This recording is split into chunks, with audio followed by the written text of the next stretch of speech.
예, 오늘은 절망의 파도를 헤치고라는 주제로 은혜를 나누려고 합니다. 예, 바울이 로마 선교로 가는 과정은 인간 승리의 스토리다 싶을 정도로 절망적인 상황을 뚫어가는 여정이었습니다. 바울이요, 명절을 지키기 위해 예루살렘으로 왔다가 유대인들의 고발을 받았습니다.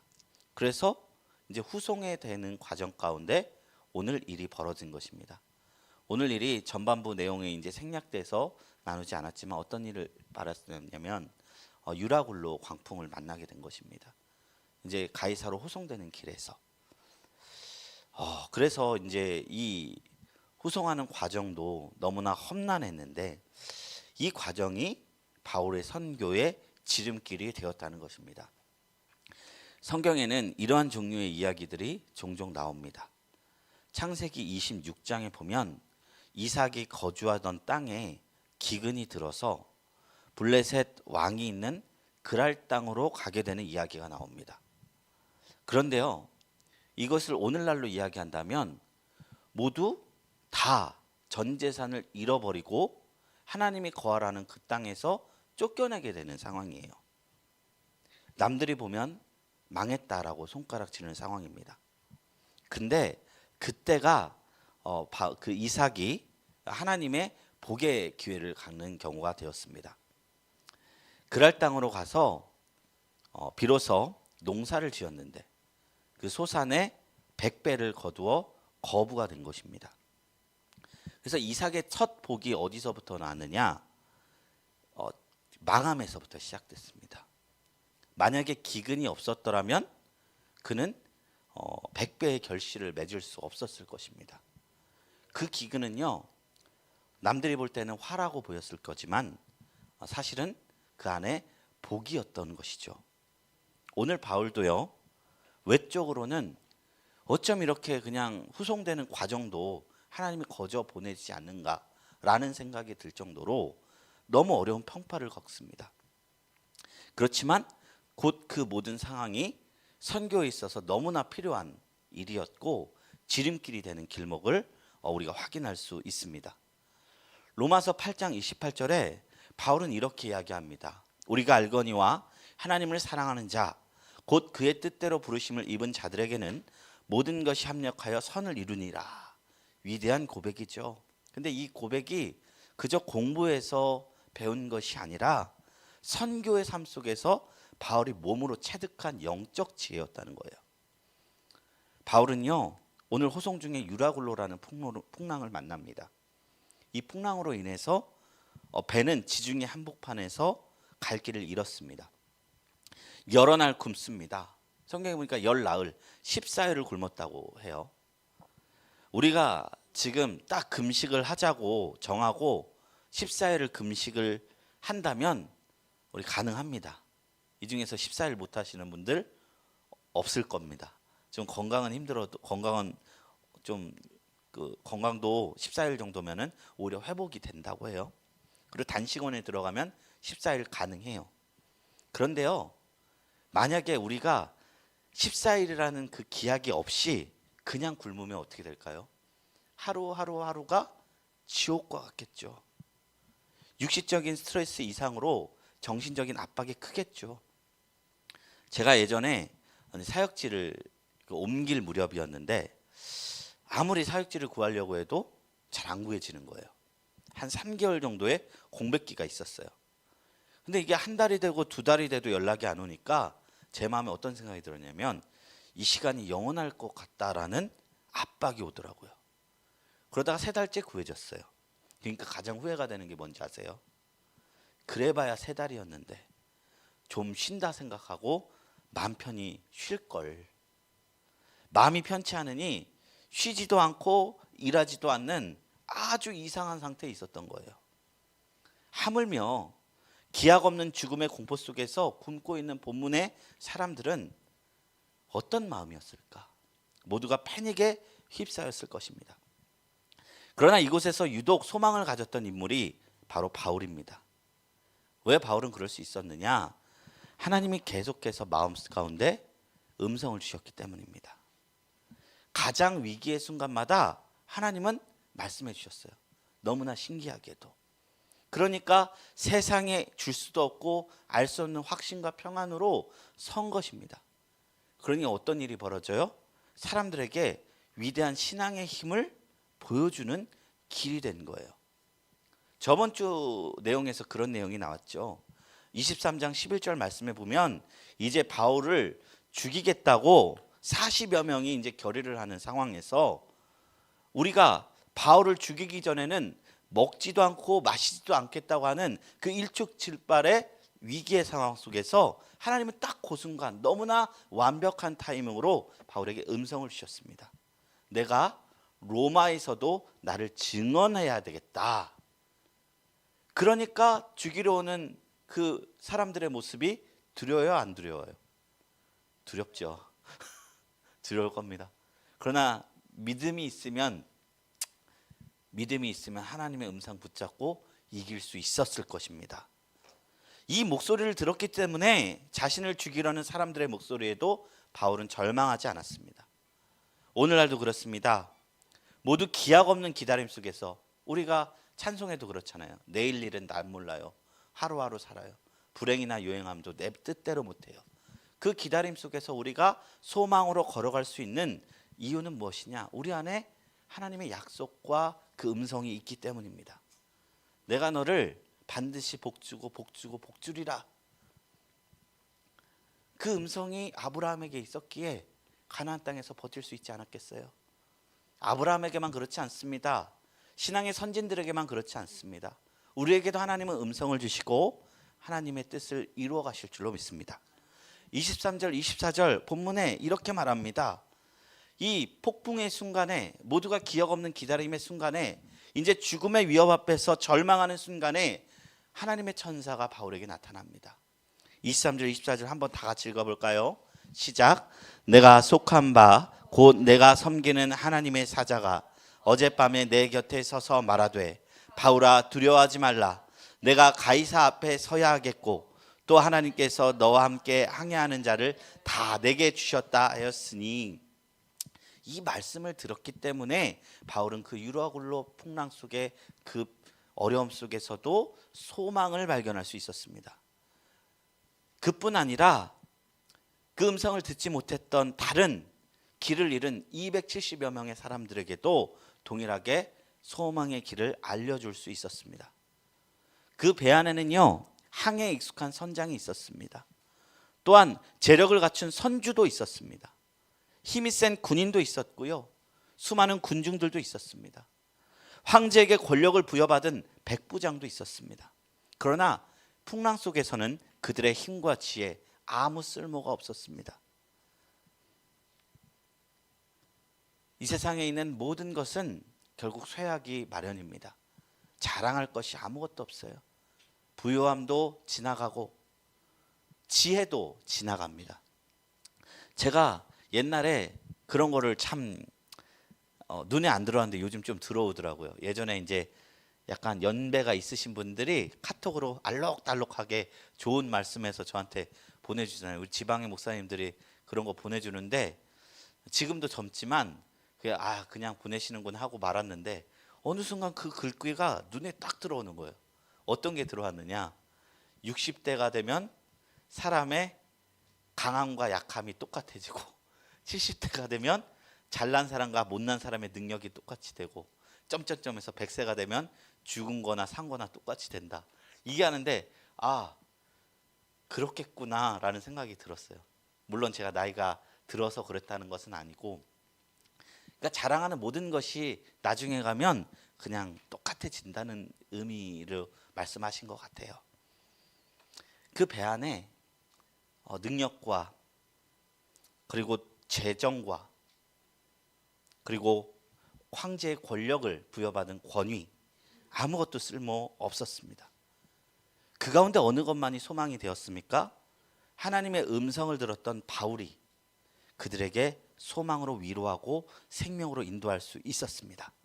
그리고 이 절체절명적인 사건이 역전되어서 바울이 그들을 통해서 로마 선교를 감당할 수 있는 영향력을 허락해 주었습니다. 이것이 하나님의 신비입니다. 이 유라굴로 강풍에서 어떤 일이 벌어졌느냐? 죄수의 위치와 또 권력자의 위치가 뒤바뀐 거예요. 이것이 하나님의 섭리였던 것입니다. 유라굴로 광풍 상권이 없었으면 바울은 그저 어떤 취급받았을까요? 죄인 취급만 받았을 거예요. 근데 이 광풍 속에서 바울이 하나님의 음성을 들음으로 말미암아 그는 죄인에서 복음 전파자의 위치로 설 수 있었다는 것입니다. 그러니 이것은 지름길이라는 것이죠. 마치 이삭이 아까 말씀드렸듯이 그랄 땅에 다 망해서 간 것이 백부의 거부가 되는 길목이 되었던 것처럼 하나님은 그런 방식으로 바울에게 역사하신 것입니다. 이제 마음을 다해서 이제 말씀을 나눕니다. 그래서 이제 첫 번째 질문을 합니다. 바울은 메인 몸이었지만 절망하는 사람들을 위로하고 있습니다. 바울이 무엇을 근거로 절망에 빠진 사람들을 위로합니까? 아까 읽었듯이 하나님의 음성이었습니다. 천사를 통해서 두려워하지 말라. 내가 가이사 앞에 서야 하겠고 또 하나님께서 너와 함께 항해하는 자를 다 내게 주셨다는 약속이 있었기 때문입니다. 바울은요, 배 안에 있는 사람 중 단 한 사람도 이 풍랑으로 죽지 않을 거라고 말합니다.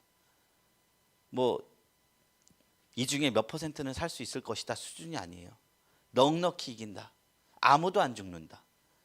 이게 이런 상황이 아니었으면 허언증처럼 보였을런지 모릅니다.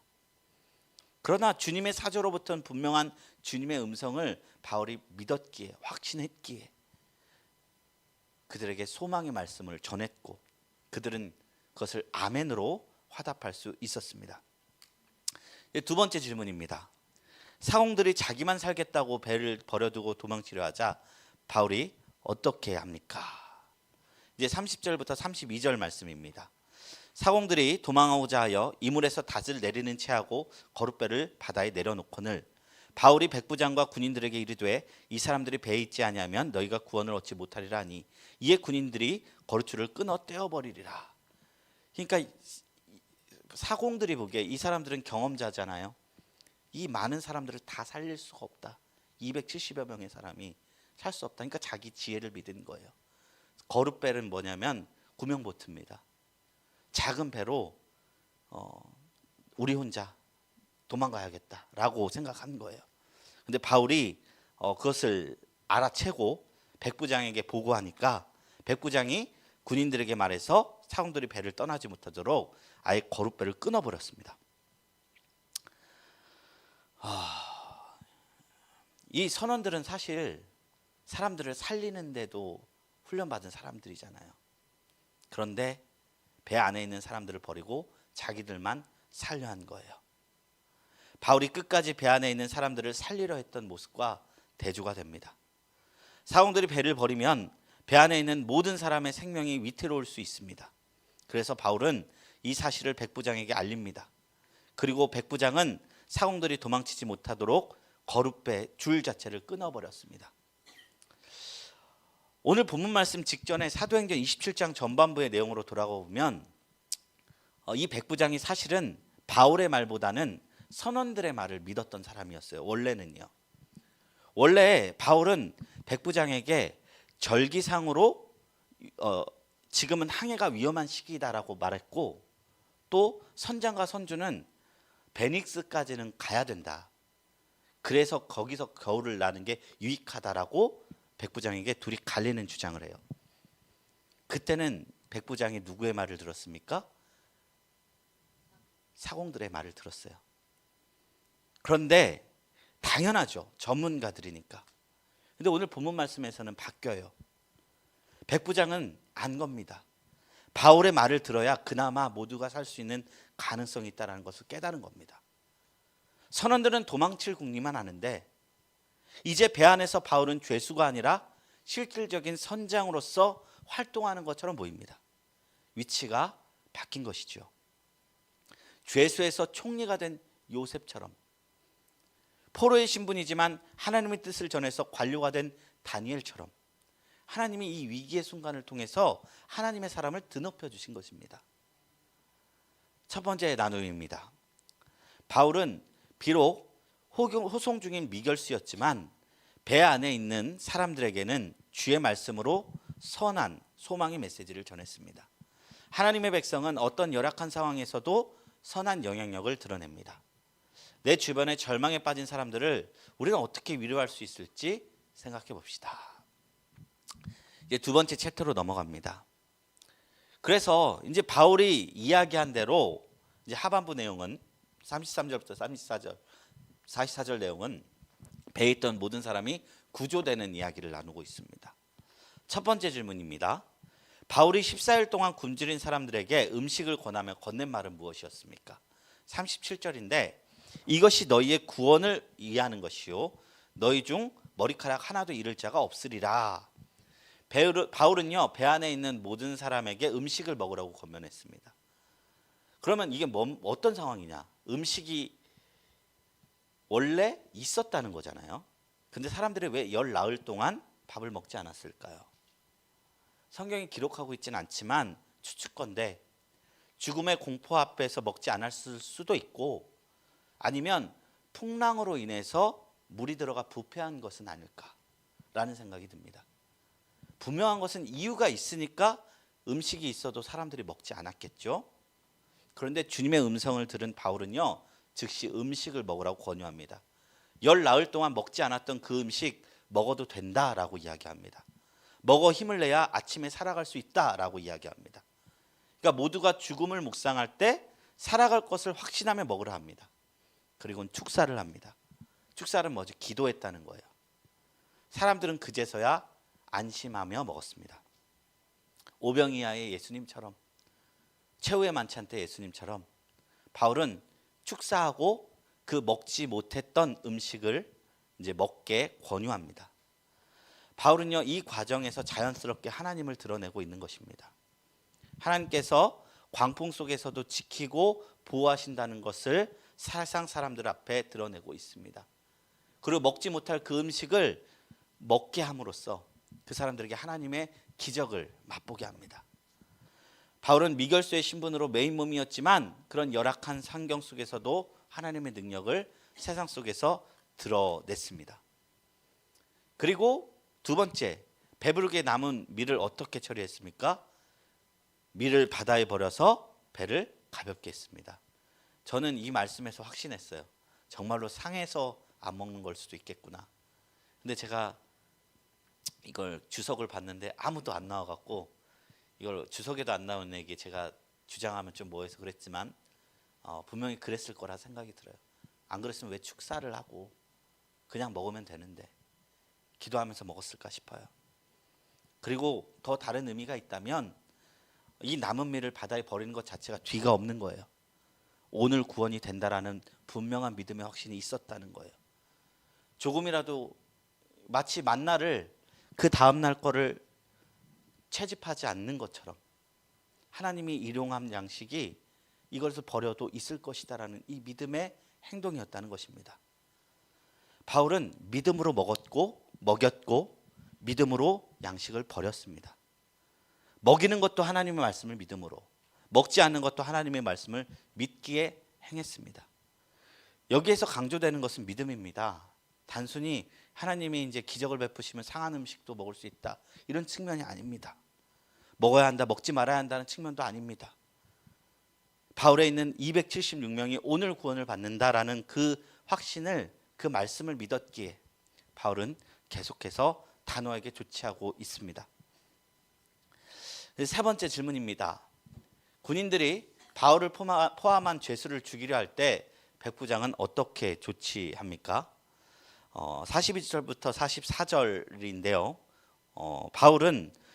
바울을 구원하려고 군인들의 뜻을 막고 헤엄칠 줄 아는 사람들을 명하여 물에 뛰어내려 먼저 육지에 나가게 하고 그 남은 사람들을 널조각 혹은 배 물건에 의지하여 나가게 했습니다. 로마 군인들은 백부장에게 배 안에 있는 죄수를 처형하자고 건의합니다. 여기서는 또 군인들의 악독함이 나와요. 아까는 선원들의 악독함이 나오지만 지금은 군인들의 악독함이 나오죠. 죄수가 육지까지 헤엄치다 도망을 가면 군인들이 책임져야 하기 때문입니다. 군인들의 이런 건의는요, 배 안에 있는 생명을 존중하는 것이 아니라 자신들의 편의와 생명을 경시하는 태도에서 나온 것이죠. 그리고 우리가 여기서 또 생각해 봐야 할 점이 있자면 우리가 목적 지향적으로 살다 보면요, 우리가 사람을 무시하게 되는 경우가 왕왕 있습니다. 일이 되게 하려고 사람을 희생시키는 경우도 있습니다. 성경은 선원들과 군인들을 비추며 우리에게 타선지석의 교훈을 줍니다. 선원들은 뭐죠? 자기만 살려고 하는 자기 중심적인 이기심. 군인들은 뭐죠? 일을 이루기 위해서 생명을 경시하는 것. 배 안에서 능력이 있다, 힘이 있노라 하는 사람들은 모두 하나같이 부정적인 행동을 하나씩 하고 있어요. 그에 반해서 한 생명도 잃지 않는다는 하나님의 말씀을 믿는 바울은 모두를 살리기 위해 동분서주하고 있습니다. 다행히도 지혜로운 백부장은 군인들의 의견을 거부하고 바울을 돕습니다. 배 안에 있는 생명 276명 살리기라는 프로젝트를 백부장의 권력을 통해서 이루게 하셨습니다. 우리가 더 깊게 바라야 할 것은요, 이 구원의 사건이 전적인 하나님의 은혜라는 것입니다. 거친 파도를 헤치는 사공의 노련함이 이 사람들을 구원한 것도 아니고, 공격력을 가진 백부장의 권세도 이 사람들을 구원한 것도 아니고, 삶의 배후에서 역사하시는 하나님의 약속, 그 약속과 그 약속을 이루시는 하나님의 신실하심에 있다는 사실인 것입니다. 우리가 이것을 알면요, 사람 너무 두려워할 필요도 없고요, 자기 잘남 자랑할 필요도 없습니다. 그저 하나님의 뜻과 하나님의 음성, 그 음성에 집중해서 그냥 그 음성 가운데 행하게 됩니다. 우리 백부장처럼 살아가지 맙시다. 군인처럼 살아가지 맙시다. 또한 선원처럼 살아가지 맙시다. 그냥 주님의 음성이 있는 곳에 하나님의 행하심이 있음을 믿고 겸손하게 주님의 뜻 가운데서 살아가는 저와 여러분들이 되시기를 주님의 이름으로 축원합니다. 이제 나눔 2번, 3번 질문입니다. 소망을 품고 음식을 먹는 것도, 마지막 양식을 과감히 버리는 것도 다 믿음에서 나온 행동입니다. 소망을 품고 용기를 내야 할 점과, 또한 소망을 품고 우리가 내려놔야 할 순간이 어디인지 우리가 생각해 봅시다. 나눔 3번입니다. 군인들은 자신의 안위를 위해 바울의 말을 무시하고 바울과 죄수들을 죽이려 했지만 백부장이 바울의 말을 신뢰하여 군인들을 막았습니다. 하나님의 뜻을 수행하는 가운데 이를 무시하고 반대하는 사람이 있고 지지하고 도와주는 사람이 있습니다. 이런 경험을 우리가 한번 생각해 봅시다. 이제 말씀을 맺습니다. 유라굴로의 광풍 속에서 죄수였던 바울은 하나님이 베푸시는 구원의 통로로서 사람을 돕습니다. 그리고 놀랍게도 절망의 파도를 헤치고 나오니까 바울에게는 놀라운 영향력이 맺히는 것을 보게 됩니다. 하나님께서는 합력해서 선을 이루시는 분이십니다. 우리라고 다르겠습니까? 하나님은 우리에게도 동일하게 역사하십니다. 합력해서 선을 이루십니다. 그 하나님 바라보시며 우리 삶에 이루실 하나님을 기대하고 소망합니다. 우리 말씀을 생각하시며 잠시 다 같이 기도하겠습니다. 오늘 이 시간 기도할 때 우리 삶 속에 절망의 밤이 엄습할 때가 있습니다. 그러한 순간 속에서도 하나님의 말씀에 소망을 두는 저희 모두가 되기를 원합니다. 또한 이 바울이 그래 했던 것처럼 하나님을 믿는 교회 공동체가 이 땅에 소망이 되고 주님의 구원의 메시지를 전하는 참된 통로가 되기를 원합니다. 우리 이것을 위해서 기도하시고 우리가 갖고 있는 모든 기도의 제목들을 하나님 앞에 상달드리겠습니다. 우리 주여 삼창하시고 기도하며 나갑니다.